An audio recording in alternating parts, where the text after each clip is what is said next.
Hello and welcome to Trashy Trashy, where we take a dumpster dive on this week's Garbage People and look at all the trashiest news stories. My name is Erica and I'm your host. My name is Cassandra and I'm your other host. Hello and welcome. We are here and we are pieces of shit. New brand for 2023. I don't know, but am I wrong? You know, No. Yeah, it's true.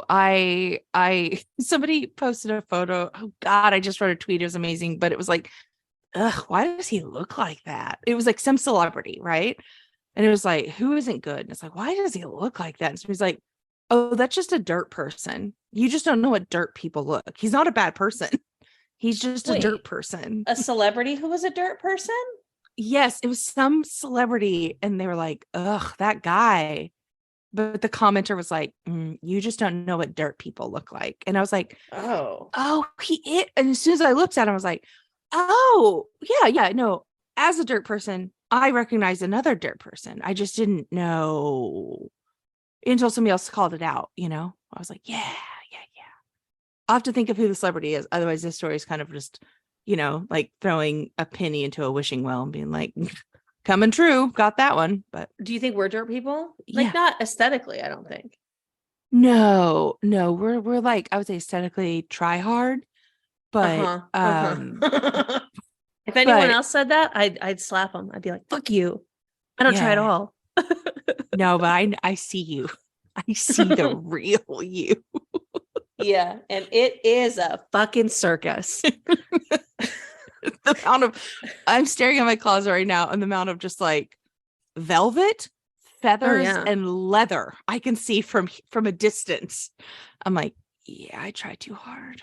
Hey, whatever, man. I have my nails done. I'm going to Vegas this weekend. My nails are done. They are just glitter, lavender, pink, and all these things, like as if I gamble or I'm going to go to a club. I'm trying hard. Hell yeah. Just get a stack of, even if you're not going to gamble, just get a stack of chips to like just carry around and like click with your nails and like take Instagram videos with a stack of chips and then take them right back to the cashier and be like, can I have this? Is it crazy that like I don't want my brand to be associated with gambling at all? I don't know why. I just feel like that's totally me fair. Clicking my nails on some chips is, I don't want, people can get a lot of wrong ideas about me, but what I don't want them to think is that I gamble.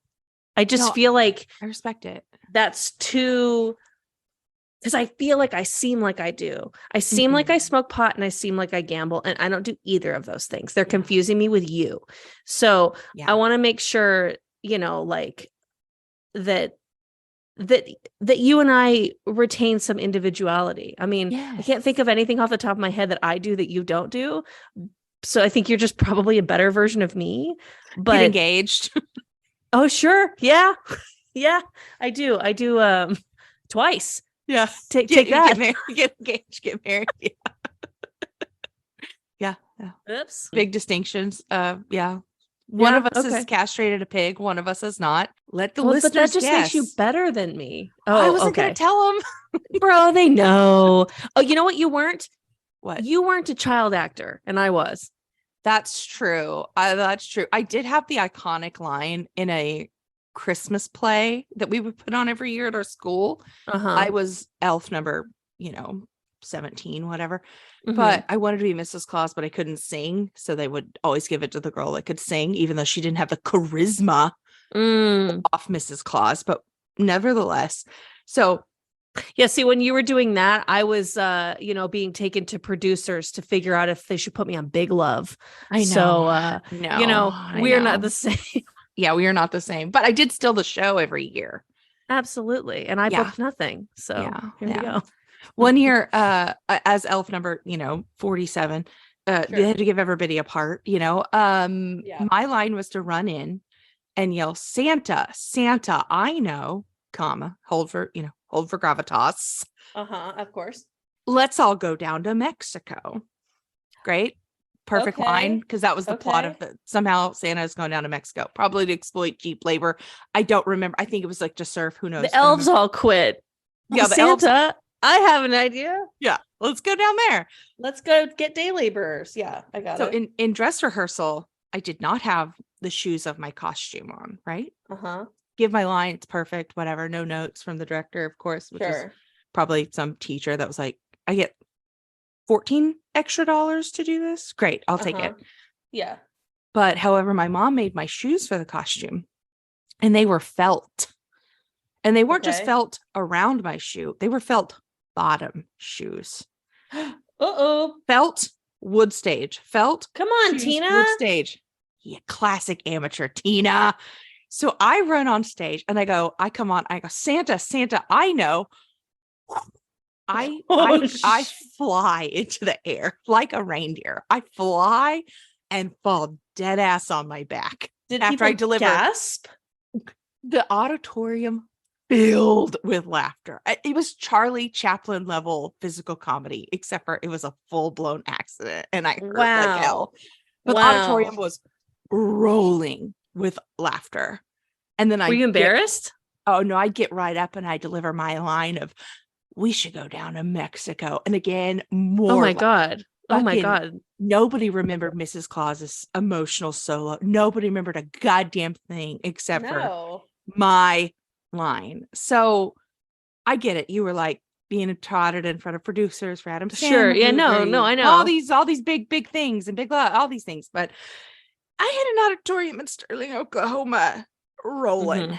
So I think what I should do for I didn't have this plan for my trash, but I feel like I'm ready to start telling this story. It's probably not even as bad as I think it is, but it is by far the most embarrassed I've ever been in my life. Okay, please. So this is why I'm trash, and it's relevant to this conversation. So when I was in high school, my freshman year, I was in drama, of course.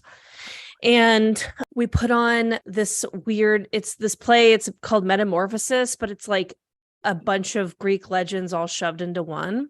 Yes. And yeah, I'm familiar. Yeah. Yeah. So of course, everyone gets a part. And I was a freshman. So I had two parts. One role was some, what do they call the people who come up to like give some exposition and F off? Chorus? No, kind of some sort of chorus member, and then my second role was Persephone, who I just the pomegranates. But Persephone didn't have any lines. She just like rose from above with Hades and was like, I was just like his prop. Like I was referenced. And okay, so one thing that's really weird that I remember is I had to wear a corset to be Persephone. I didn't have to, but I chose to because that was what the seniors who were involved with costuming was like, oh, let's put Persephone in a corset. And I was like, yeah. And I remember this one senior guy being like, I love this play. Look at her, cleavage up to her neck. It's fantastic. And I was like, okay, cool. I'm being noticed by senior boys. When I think about that now, I'm horrified because I was like fucking 14. But yeah. I mean, the person who said this to me was, maybe he was a junior. Okay, so he was like 16 or 17. I don't know. Was it appropriate? No. But he had the energy of like someone who like, would work at the last Blockbusters and like would wear like, like an Indiana Jones hat. So like you get it. Chain wallet. Bingo, big time. Anyways, so that was part of it. But this is the most embarrassing that's happened is I think it was the first performance and I have to go out and do my little chorus line. And I have like it's like a little bit of a monologue, but it's just Exposition City. Anyways, I messed up. I have a big problem memorizing lines. I always have, but I messed up like 2 or 3 lines. But there's just no way it was obvious. There's no way it was obvious. Like it was something that I knew.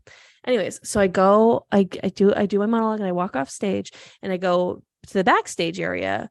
And once I get into the dressing room, I go, fuck, because I was like so irritated that I screwed up my lines. Mm-hmm. I was under the impression that being backstage where everyone's rowdy and crazy was a soundproof area or something. So the scene ends and like there's a scene change and the people who were just on that scene come back and they were like, hey, what happened? And I was like, what? And they were like, what happened? I was like, I know, I screwed up my lines. And they're like, no, like we heard you screaming fuck back here. And I was like, what? And they're like, yeah, everyone could hear it. What happened? And I was like, oh my God. And so I spent the rest of the play. I got on my Persephone corset, so I was ready for my next scene later. But I spent basically the rest of the time in a ball underneath one of the makeup like counters, like desk things, because I was humiliated. I was so embarrassed and like ashamed of myself, like cussing has been a problem for me. It always has been. And I'm like 14 and I'm screaming the F word because I messed up a couple lines. And that is whatever. I'm a teenager and I have hormones, but the fact that everyone heard it, I was so embarrassed. I was like, this was my first play at this high school. Drama kids are all I have for friends right now. Right. My teacher is never going to cast me in a play again. I might get recast now. Oh my God, I could not handle it. And I was the worst I'd ever felt in my life. And I went up to my teacher after and I was like, I'm so sorry. And he was like, for what? And I was like, okay. Thank you, Mr. Bailey. Like, oh my God. It was awful. You had a big corset to fill, babe. Nobody else could have filled it. Oh, I feel sick thinking about it now. I was cast in literally everything after that. This is like trash B.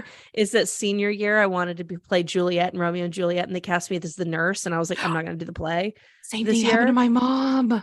Okay, but what's crazy is that my dumbass, I saw later in life, I saw Romeo and Juliet, which just so happened to be set in the Holocaust, but we don't need to get into that. It was a weird rendition. The nurse is a huge part. Yeah, she's great. Yeah. The nurse is a huge part. But I was like, nah, I'm not going to do this. But I was just, I was like turning 18. I didn't care about I quit show choir that year. I didn't do anything. Like, so whatever. But just, just some of my huge regrets in life where I still dream about high school. I'll never get over it. And why are you trash? the hubris of youth, So I'm going to talk about a performance as well, a youthful performance. So in 6th grade, our teacher had us do news reports, filmed video news reports. So we got to make up our own segments. So we watched several, clips of different types of news, and then we got to make up our own segments, right? Cool.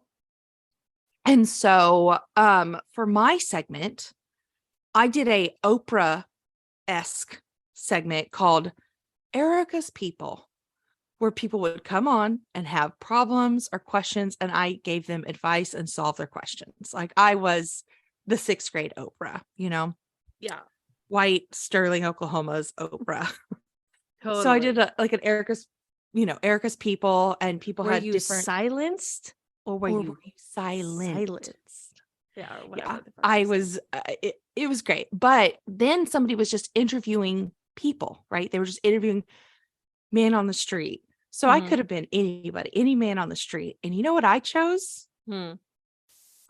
So this was during the time of, I don't know if this flashes back. And again, I was 12 years old and I apologize deeply. This was during the Kosovoan refugee crisis. You knew what was happening in Kosovo when you were in 12? It was huge. It was huge news. It was happening like nightly news. Like it was big. This was really a lot of pre-cable. This was big news. Okay. And for those who don't know, I don't know the full story. Kosovo is located in like Southeast Europe, like right around. Well, I don't know if Kosovo exists anymore. Does it? I don't know. No, it is. I don't know. It's in like the Balkan areas. It's like near Balkans. Greece, Albania. Yes. Yeah. Okay. Cool. I had to look it up, so I figured that other people might be curious. Thank God. Yeah, because I don't know either. Again, full trash. So my 12-year-old flair for the dramatics, complete idiot, puts on some of my mom's long dress skirts, a couple of her shirts and cardigans, scarves, like silk scarf, wrapped my head in them, like, like an old Bolshevik woman kind of Mhm. scarf, and, covered my hair and wrapped it like a Bolshevik woman. And then again, man on the street interview was my friend, my classmates style thing. And they come up to me and I give like an interview like I'm a Kosovoan refugee. Past the levels of shame I still think about this moment, but I was like, I was talking about the soldiers. I was talking about all this shit. And I was like, they come and the machetes goes whack and they kill the chickens. And like, my classmates are sitting there fucking being like, you were supposed to tell us your kid was playing a softball game or you were shopping a sale at Sears. Like, they didn't know how to improv with me. Like oh my God. Stunned silence. Like, and the kid doing the thing had to like keep going because that was what they were graded on. And they were like asking questions, but I was just basically monologuing, like full improvised monologue about the nightly news. But I think I was trying to make it funny. It was just ghastly, like ghoul level. Like I still think about this like in a cold sweat sometimes. But yeah, I my man on the street piece, again, scarves, and so I had to get ready for it. People were like, all right, we're gonna do Courtney's piece. And I was like, hold on, I gotta put my costume on. And they were like, what? Full Kosovo refugee, like grandma. What a weird choice for a 12-year-old white girl in Oklahoma. Choose. I don't know what's more offensive, the fact that you did that at all, or the fact that I have to now come out and say Kosovo does still exist. I was wrong to question that it doesn't. Yeah. And the United States formally recognizes Kosovo as a sovereign and independent state. Thank God. Okay. So thank you to all of I our don't even know who Kosovo listeners. Thank you, Kosovo. I don't even know who was like attacking Kosovo at the time. I don't know the context at this point in my life. I'm sure I did at the time. I gotta be honest with you. I haven't thought about Kosovo ever. Like, I think about it once a week.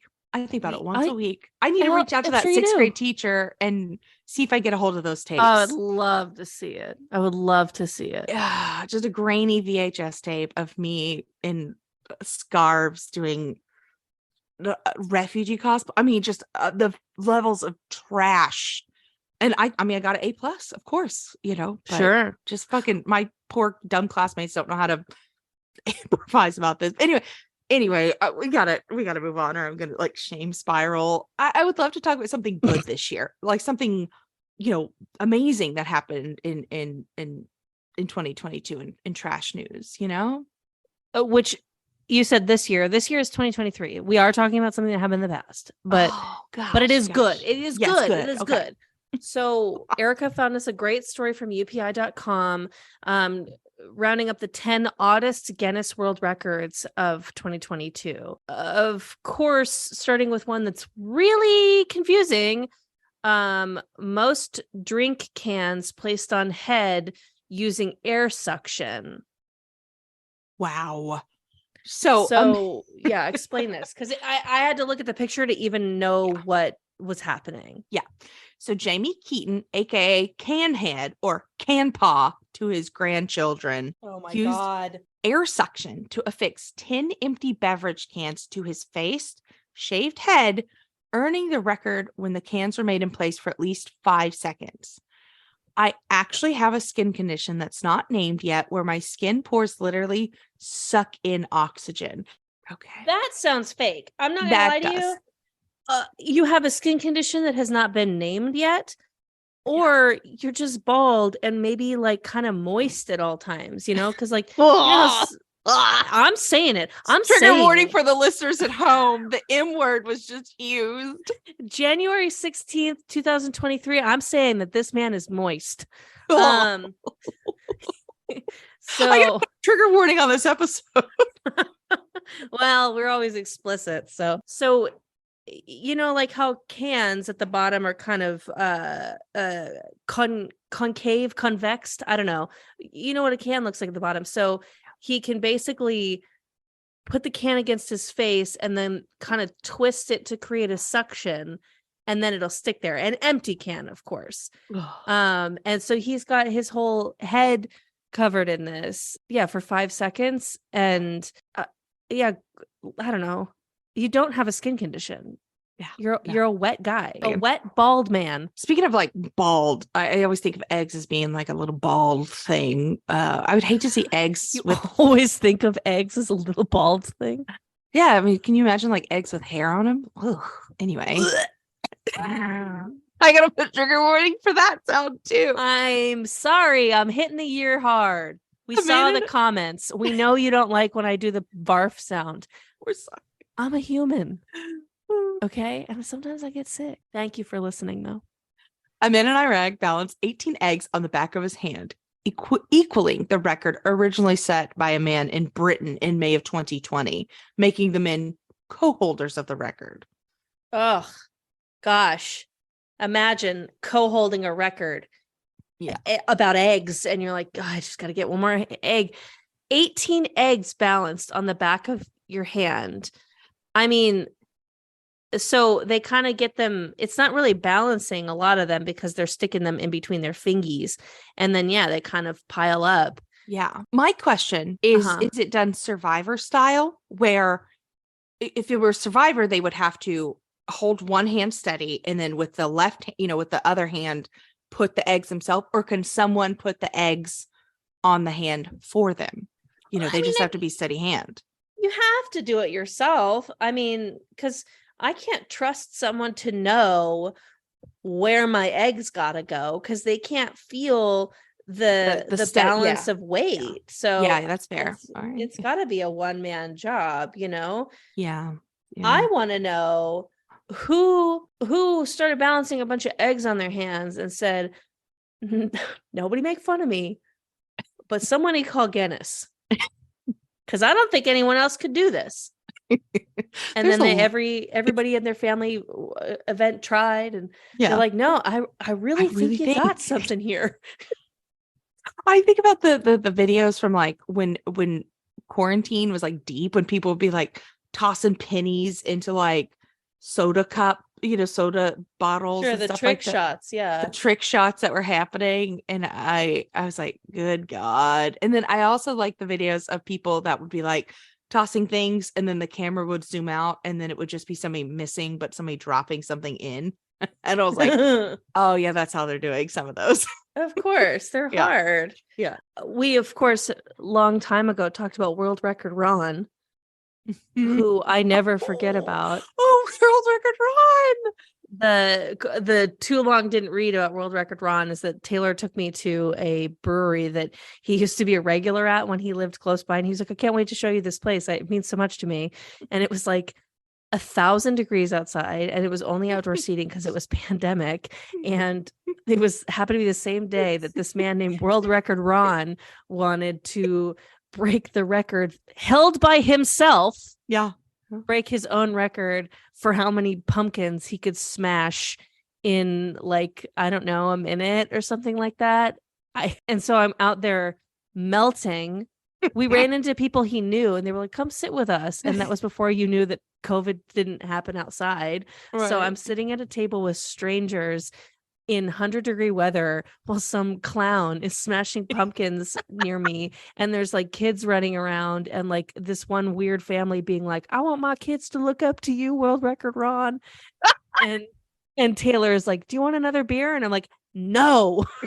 We should go. Get me out of this place. I hate it here. Okay, anyways, this is the next record. Is the fastest time to find and alphabetize the letters in a can of alphabet soup, which is 2 minutes and 8.6 seconds, held by a man to impress his son.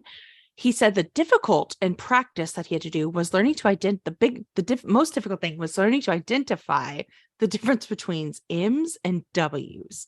Same, my bro, same. Yeah, absolutely. Yeah. I feel like I could do that faster. I don't know why. I just pretty sure I could do that faster. Okay. Well, all right. I'm gonna go to the most impressive one to me. Okay. Which is the furthest distance to blow a pea. What? So David Rush earned his 250 Guinness World Record title when he used his breath in his lungs to blow a pea the distance of 84 feet and 11.28 inches across a level floor. Mm. Are you kidding me? That feels like one of those like Popeye cartoons where he's like, you know, like the bad guy would be like sucking in all the oxygen. Bruto, or what was his name? Yeah. Bluto. Yeah. Was it Bluto? Yeah. Who knows? I want to point out what I believe would be the stinkiest one of all of the records. And that is, of course, the longest beard chain. At the 2022 National Beard and Mustache Championships in Casper, Wyoming, they teamed up to have their beards clipped together into a chain that measured a world-breaking 150-foot chain of facial hair. That stinks. No. If not sour food and beard sweat, expensive beard oil. Yeah.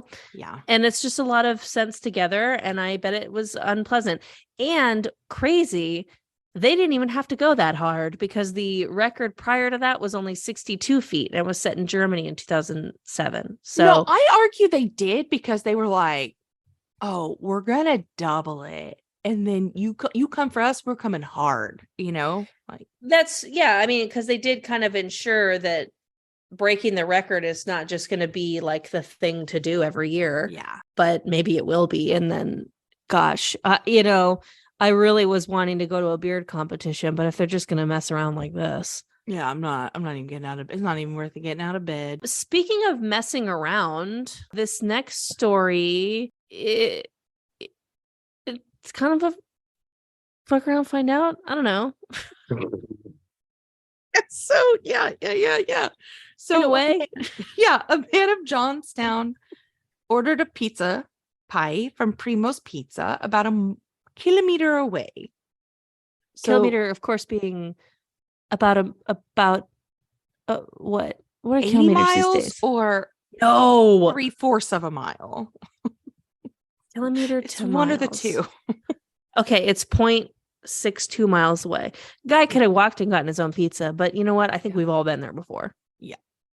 So the driver told the police when he began to walk away from the customer's apartment, the man asked where his soda was. And the driver didn't give him his drink. The man allegedly pulled him inside and locked the door, to the complaint affidavit says. If you don't have a soda, I'm going to drink your ass, is what he said. Feels like that episode of The Office. Which one? Where the Michael kidnaps the pizza delivery boy. Kevin McHale from Glee. So the guy managed to escape, the delivery driver, because he pushed this guy out of the way and he was like, get out. And he went straight to the police. But, I think we can all guess the cop showed up. This guy smelled like alcohol. Yeah. I don't know. Where was the drink? He assumed that it came with the pizza. I think he's been getting pizza and lunch at Costco for too long and didn't realize that that's not how it always goes. The man who is facing 1 count of false imprisonment goes by the name Pooker, but that's not his government name, which we won't reveal for his privacy. False imprisonment.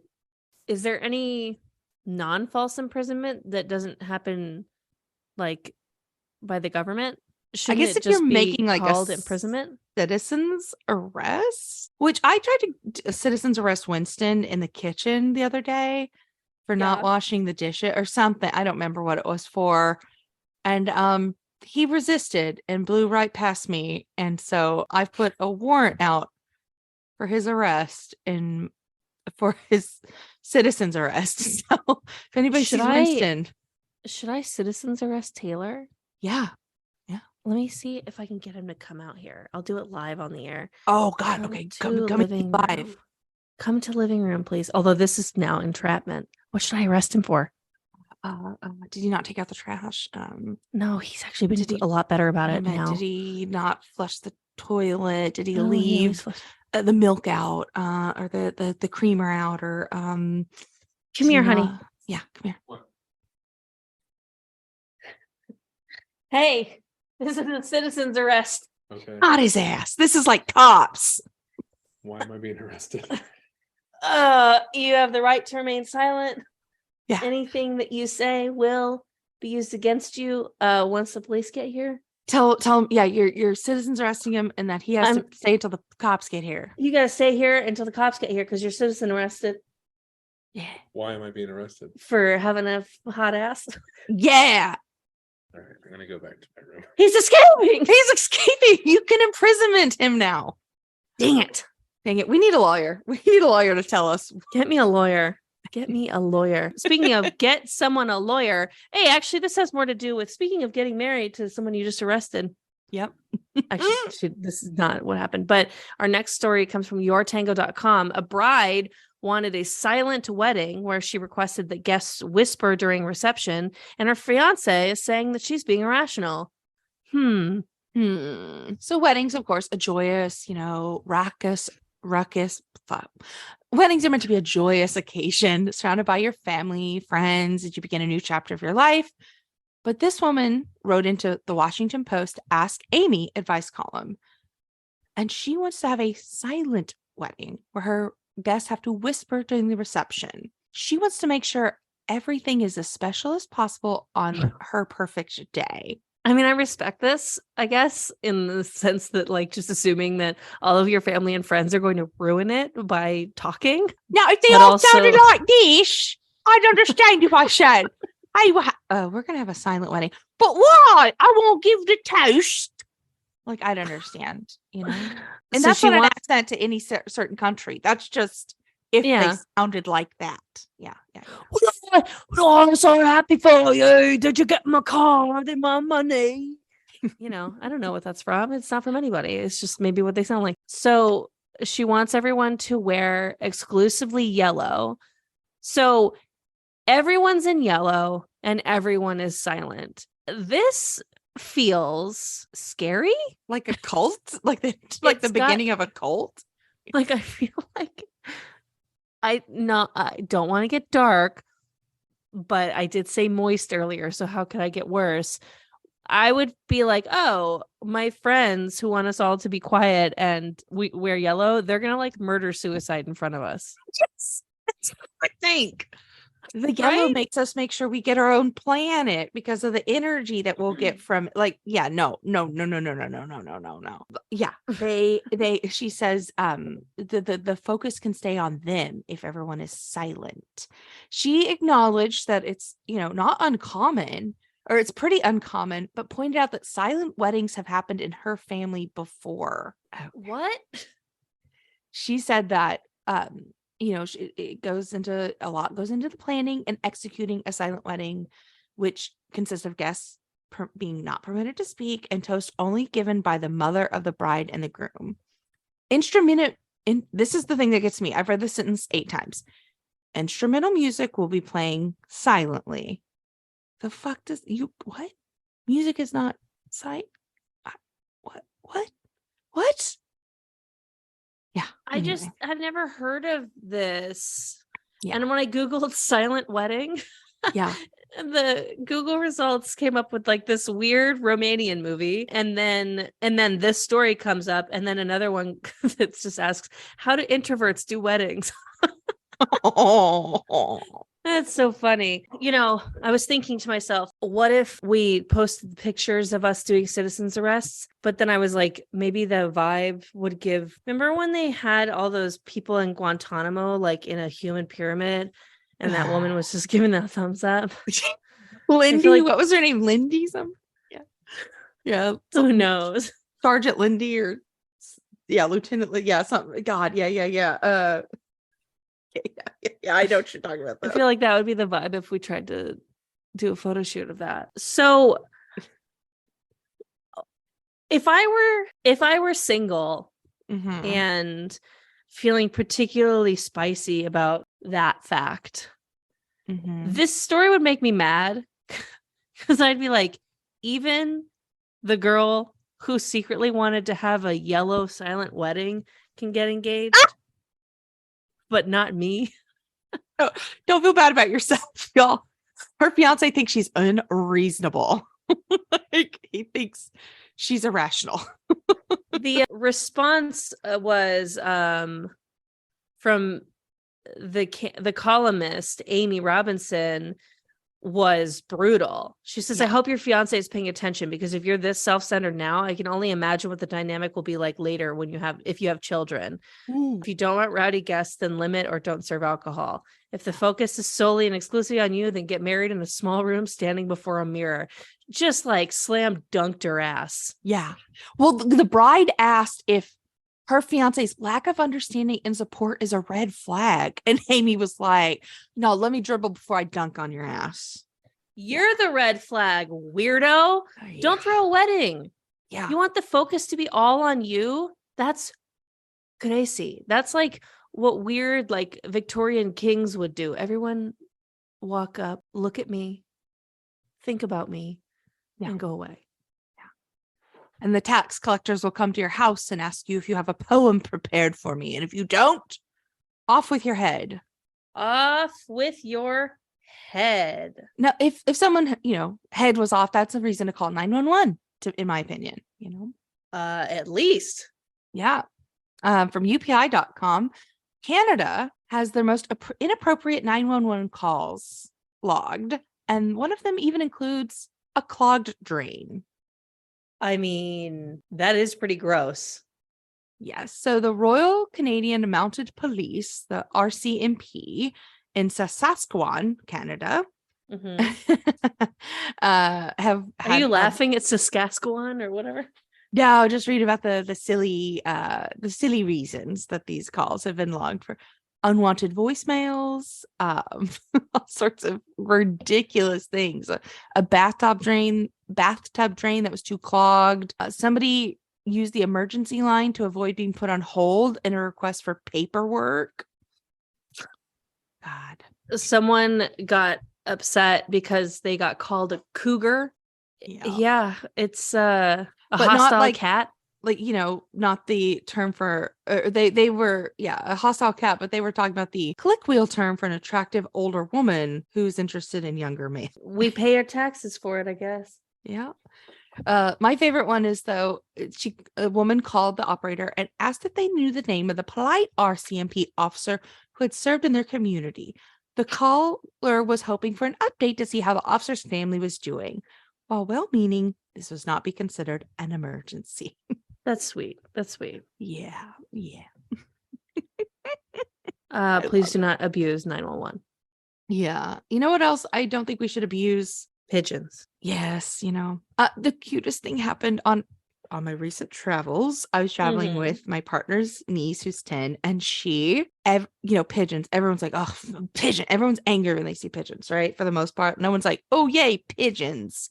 Everyone's like, they're the rats of the sky, right? Every time we saw a group of pigeons, she'd be like, oh, they're so cute. Oh, and she just was like so sweethearted to pigeons. And I don't know, just made me very happy that I was like, I'm glad someone loves pigeons, because no one else seems to. Now, that is a nice story. Yeah. However, does it not raise any flags that perhaps she's going to become like a wild pigeon person in her adult life and, kind of have that bird person energy? She wants to work with animals and like be like an animal artist. So, so like maybe capturing their beauty and energy and like photography or paintings or something. So Okay. I'm just making sure, so that this like nice anecdote isn't translated later into like kind of like crazy gray hair, and screaming and being like, too many birds, Yeah. But this next story is about a little pigeon who had a little job to do. So a pigeon who, don't think about it too much because I'll cry, had a tiny backpack on. And in that tiny backpack was a bunch of crystal meth. Yes. Much like other animals with little jobs, which we will not mention. The Officers Union president says it's another example of how creative drug smugglers have become. So, they found a little pigeon with a little backpack filled with drugs, and they captured it in a British Columbia Correctional Institute last week. And honestly, how much meth could a little pigeon backpack carry? Like, what's the legal limit of meth you're allowed to have in Canada? Like personal meth, not for trading or consumption or for sale, but like Is there a personal meth limit? That's a real question. Lawyers write in. Canadian lawyers write in. About the amount of meth you're allowed to have in a tiny backpack if you're a bird, or just how much meth you're allowed to have in general? Yeah, both questions. Yeah. I guess think we're getting greedy. It's supposed to be but... 0. If meth is illegal, then meth is illegal.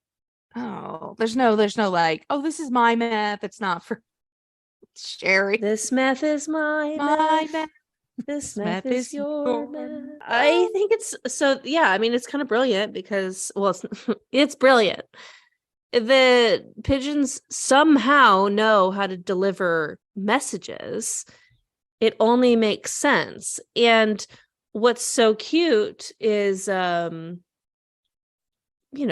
the idea of a drug dealer selling a tiny backpack. I haven't seen the tiny backpack, but I'm sure it's really cute, I'm sure that they're not showing it so that other people don't get like ideas or patterns from it. They're like, oh, that's how they got the hook. Okay, great. Now I can make my own tiny pigeon meth backpack. Yeah, that's fair. Yeah. I'm like, oh, honestly, that's not bad. Props to these drug dealers because they're giving, pigeon people jobs. Like the wild pigeon people that just have like 8 pigeons on their arms, Yeah. They're helping the economy. Yeah. I think so. Job creators, as I've always called it. If this ain't America. Well, it's Canada. Oh. Yeah. Well, there is a nice story after this. Yeah. I think.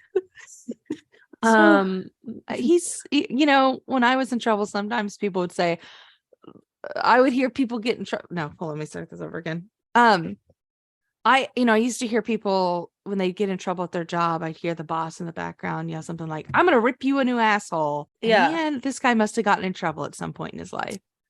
So this man appeared in court. He was charged with driving without due care and attention. I guess, I don't know what that is. It's just bad driving. It sounds like the most British way to say reckless driving. Yeah, without due care and attention. And he was describing, or his lawyer, I'm sorry, I'm trying to translate this British. Yeah.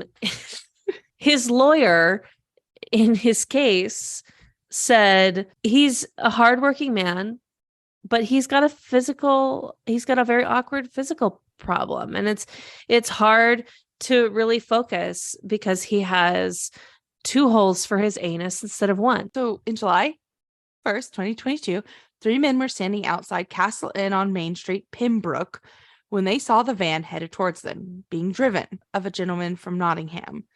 The Crown prosecutor said that the van was mounted by the Kerb, spelled with a K. That's so cute. They're also just, gosh damn it, UK, y'all so cute. Luckily, missed the men, but was traveling too quickly, and they could have been seriously hurt. Uh-huh. So then the prosecutor goes on to say that witnesses have expressed their concern at the manner of his driving, adding that this was aggressive driving. That's like the most egregious thing I think you can say as an insult in the UK. Like, other than the,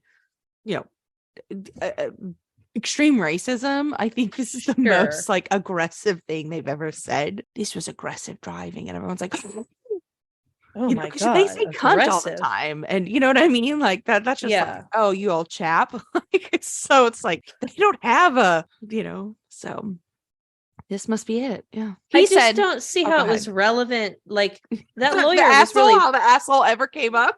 Yeah, that's kind of where I'm at, is like, I guess, like, you have to imagine, counselor, if you had 2 assholes instead of 1 and you had to shit, you would be driving insane. I think can we all agree, people of the jury, can we all agree that if you have to, go to the bathroom, you're driving a little bit crazier? Now imagine if you had to go to the bathroom twice as bad. Twice as much, twice as bad. Yeah. He said, the defendant said that he wasn't familiar with the area. So he, was driving down the road the wrong way. Once he was flagged, he corrected himself. So he was like, oh, once I realized what was happening, I corrected it and went to look for the bathroom again. there I was, just lost in thought about the fact that I have two buttholes. And I realized that I got into an area I wasn't very familiar with. And I thought, oh, aren't I just two assholes? I better get out of here. And, I was just on the wrong side of the street. But my poop comes out of the wrong butthole sometimes. So I don't know. I prayed to the God that gave me this malformation. I said, get me on the right road. Get me out of here. I'm a celebrity. Get me out of here. Yeah. Remember that show? Yes. Yeah. All right. Wasn't Heidi and Spencer from the Hills on there? I think so. I think they were out of there quick too. I didn't watch it, but I think I remember hearing they were like day one. They said, I'm like, a celebrity. Get me out of here. Yeah. Yeah. Speaking of getting out of there, this guy wants to get out of there for sure. Yes. From marketwatch.com, Redemption Undone, as a man sticks up a bank to finance a film about finding God in prison. The man pleaded guilty to bank robbery after writing 15 books behind bars, one of which is working into making a film after his release following a 19-year stint. They said, have you thought about doing like a Seed and Spark or a Kickstarter? And he was like, no, fuck that. I don't know what any of that shit is. I've been in the prison for 15 years. I don't want to ask people around for money. I'll just rob a bank. I'll do it the old-fashioned way. Yeah, this movie is about God after all. So he pled guilty to holding up a Florida bank to help finance the film while trying to make the film. So he was pled guilty to robbing the bank to help him finance the film while serving 19 years in prison. He was arrested after walking into the branch, telling the teller to keep smiling. And then he said, I have a gun, or he wrote, I have a gun. Give me all your hundreds, 50s, 20s, 10s, 5s, and number 1s. Don't push the alarm. So, the teller handed him $4,200, $96, but police quickly caught up to him. After he was caught at a nearby hotel, he said he'd walked across the street to a gas station, changed clothes, and the hat and mask he wore before heading to the hotel down the road. But the employees watched him do all of this. So he only got like $4,296, which if you've ever made a film before, that's not enough. So in comparison, Avatar 2's budget was about $150,000. So like, what? Not enough. 150,000, Erica? Yes, I was trying to make a joke. Oh, sorry. I don't have a sense of humor. Damn it. Fooled again. No, it wasn't a good joke, so that's okay. Anyway. We have another story about some odd 911 calls. This is, we're in Florida still. A Florida couple who was in the midst of burglarizing a home called 911 because they needed help moving the things that they were stealing. So this is heavy. Yeah. We need to get some movers. Yeah. Should we call an Uber or a friend? Nah. Let's call the police. Yeah. Should we put out a Craigslist ad or a Fiverr? No, babe. 911 is free. This makes such little sense that this is clearly a situation with time travelers. Yep. I was going to say it. There's just no logic whatsoever that I think, the story is either fake or this is a time traveler situation where they're like, how are we going to get these deputies to this house in order to make sure that the rift in time remains on course? And it's like, okay, well, let's rob it and let's just call them and, whatever. Yep. But like say, oh, we're robbing a house. They're not going to believe it. Be stupider. Yeah. We need help moving things out of this house. We're robbing it. And they needed a ride to the airport as well. The deputies did help them with the belongings and they did give them a ride, but it wasn't to the airport. It was to the Polk, which is, I guess, a joke that the sheriff was making on it's fucking Facebook. Polk County, Polk. Yeah, on fucking Facebook, man. Did they really help them move the stuff? Maybe that's just part of the joke. No, I think they did. Yeah. Why? Now you're just messing someone's house. Yeah, but they had to, like, if they didn't do it, then it was like, well, they're just breaking and entering, but now it's a bigger crime. You know how the like Target will let you shoplift up to $5, you know, they'll wait till you get like over $500. No, I didn't know that. So stores like Walmart and Target and stuff like that, they'll let you shoplift. They'll know you're shoplifting. They're watching you. But when your little bucket or your bag hits over a certain dollar amount to where it's a felony, that's when they'll bust you. They won't bust you for necessarily, I mean, they still might bust you for $35, but what they do is they really try to get you get confident, you start stealing more and more. And when it totals over so many dollars to into felony theft category, that's when they bust you so that you're going away for it rather than just like a slap on the wrist or a fine. That's a weird vibe. Yeah, fucking you're setting people up to fail. Yeah, I know. Yeah, I mean, honestly, I just can't. I would love to see footage of this because I would think, watching one deputy look at the other and be like, bend with your knees, Sandra, not your back, Gary, just yelling at each other about like the proper technique. And they're like, Gary, pivot. We're carrying a couch. Oh, I mean, amazing. These beautiful, beautiful dum-dums. I love them, but yeah, they'll be arraigned on January 31st, but they're being held right now. Well, you know what? Because of them, maybe the earth will last a little longer. Yep. Thank you, time travelers. Traveling. Hey, are guys. you? Oh, I think we're both thinking the same thing. Oh, okay. But are you ready? I'm so ready that I was going to ask you if you were ready. I'm ready. Yeah, absolutely. Well, let's freaking do it. It's time for the dumpster fire of the week. Oh my God. Call Netflix because we have another Anna Delvey style fraudster. Anna Delvey, if you don't know, is someone who basically lied to everybody saying that she was rich and she was a socialite, and she wasn't rich. And she got him. She got all these rich New York people to believe her, but it was all fake. And Netflix did a show called Becoming Anna. She said she was a fake German heiress, and it was great. Julia Garner plays her. She kind of made up the accent, but it's iconic. And it's great. It's great. But now Anna might be in a new Netflix, or not a new reality show. For real? Yeah, they're like developing a reality show. So we'll see. Wild. I mean, way to just reward people for bad behavior. Anyways, so there was a Vietnamese woman, whose outlandish scams involved hiring 300 actors to play her friends and family to fool her husband at a lavish wedding. Yeah. So it was, a 5-star hotel. She walked down the aisle in a puffy off-shoulder gown, bouquet, father in her arm, except for the man was an actor. They'd never met before that day. He was like a extra in some television series in the past, and her friends and relatives were all actors as well.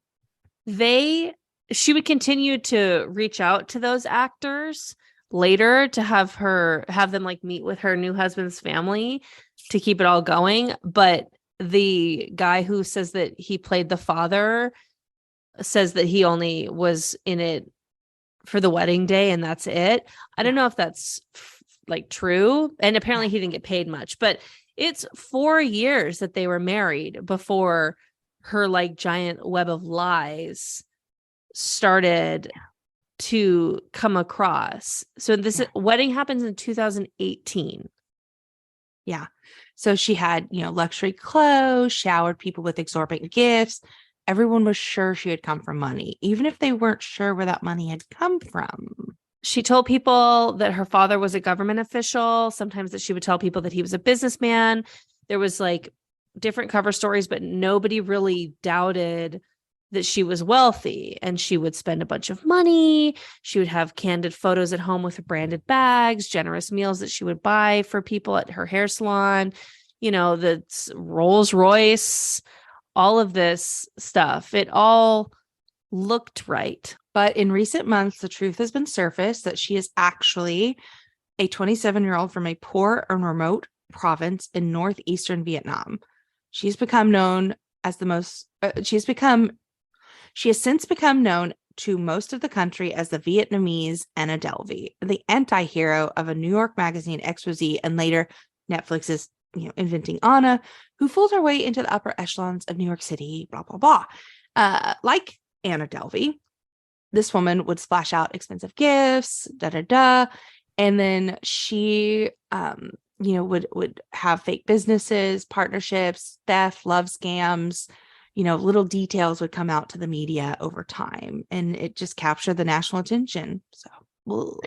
So I'm trying to figure out how she got her, I want to make sure we're starting where she actually got the money, but there's a lot of fraud that happens in Vietnam, but this is definitely more fraud than anyone's ever seen. She's gotten close to $4 million from her victims over time. So for a wedding she had in the 2018, she got 17 billion dong, or 723,000 from the family.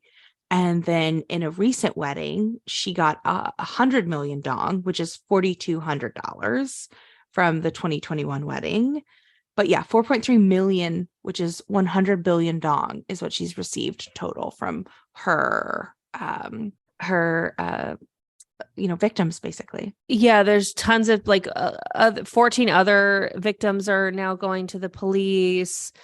She will tell people that she's organizing a top secret meeting for her father, who is a senior intelligence official, and then the location got compromised, and now I need to borrow 400 million dong, or $17,000, to pay for the canceled event. And basically, what was that one that was on Netflix that the guy was the Tinder swindler, doing things like that, my enemies, whatever.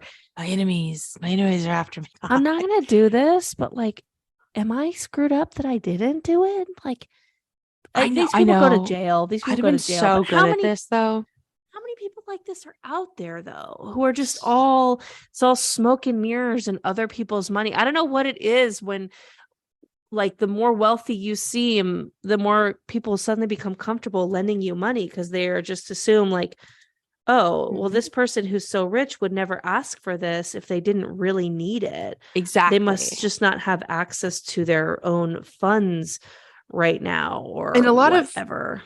Con man is short for confidence man. And a lot of times in those scams is they'll ask to borrow $400, $1,000, something small, and they pay it back right away. They're like, oh my God, thank you so much. I just need something, something went wrong with my, my Amex or whatever. And here's that money back immediately. So now you have a pattern in your brain of, they borrowed money, they pay me back, of course.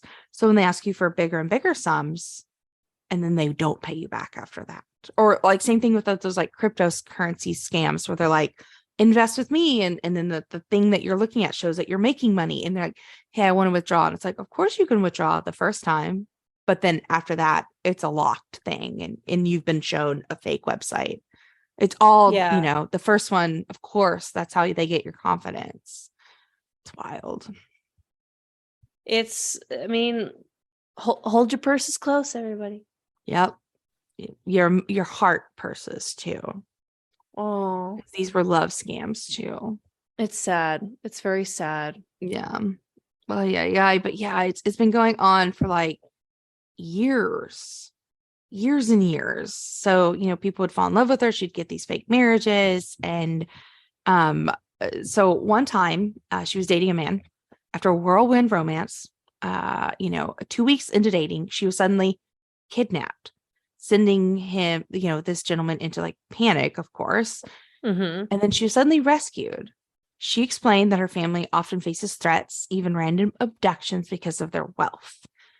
But that only raised the suitor's, suspicions. So he kind of got this ain't good. But even during their messy, month-long relationship, he still loaned her $3,800 to feed her shopping habits. So rough. It just, I have so much anxiety that like if I was like dating someone and they were like, oh, this kind of like loose crime enemy stuff happens to me, I'd be like, I gotta go. Yeah, it's I like, oh my can't. God, that sounds horrible. I'm so sorry. My heart can't take it. You should call the FBI. Bye. Yeah. Bye. Call the police. The problem is with this guy, this guy that she faked being kidnapped with, she actually fell in love with him instead of scamming. She really liked him. Yeah. Oopsie. Beat at your own game. Yep. Erica. Yes. What are you hoarding? Oh my gosh. Okay. The list is growing for what I'm hoarding. Stuff's good right now. Good stuff's going on. Yeah. But I'm watching a show on Peacock called Paul T. Goldman. Have you heard of it? No.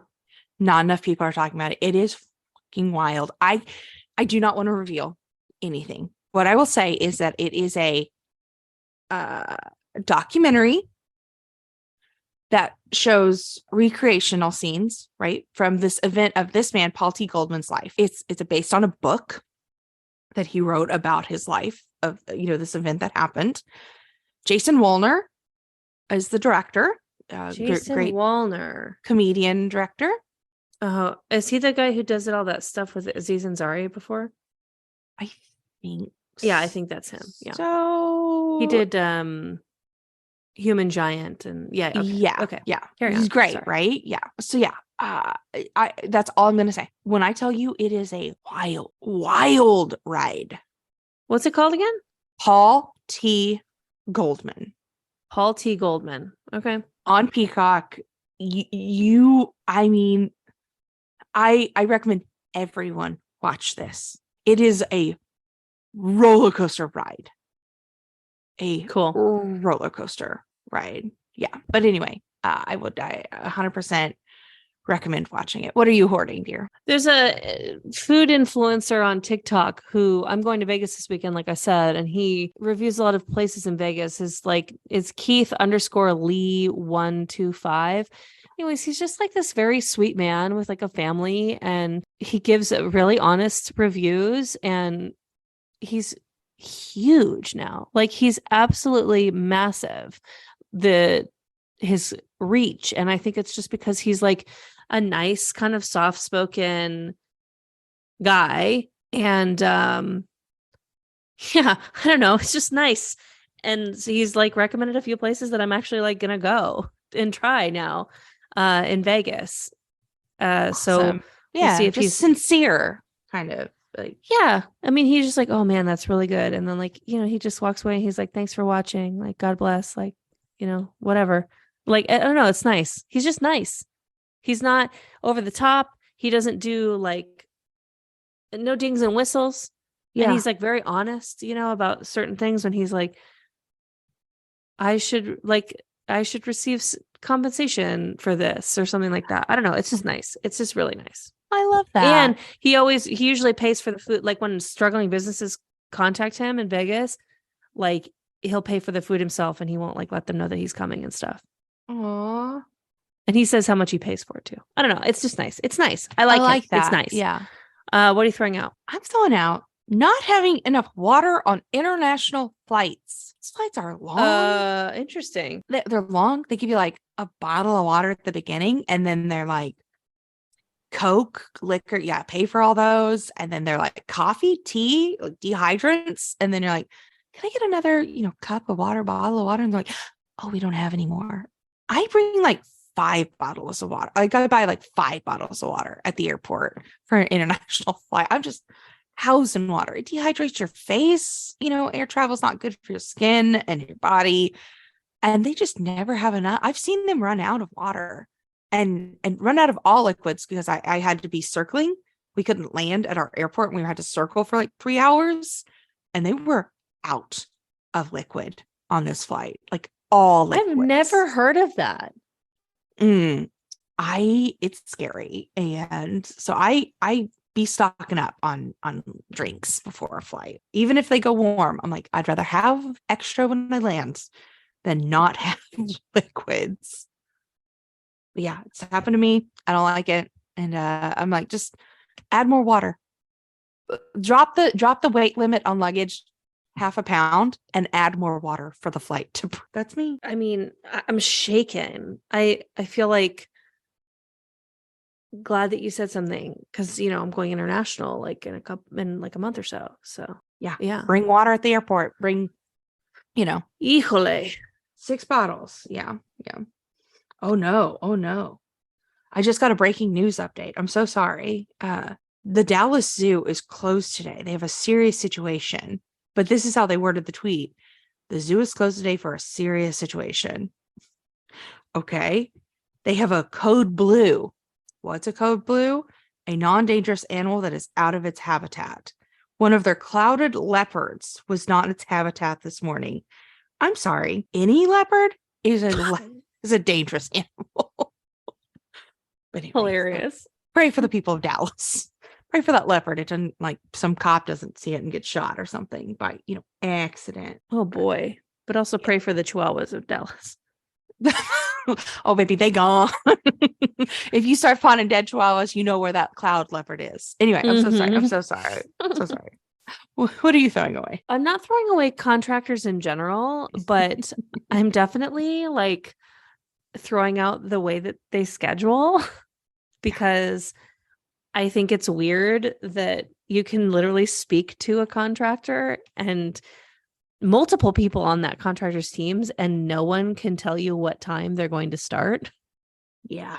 Or even guarantee the day that they will be coming. And so like when there's renovations happening, we're not renovating anything where we live, but our neighbors have some renovations going on and we are at the mercy of their contractors.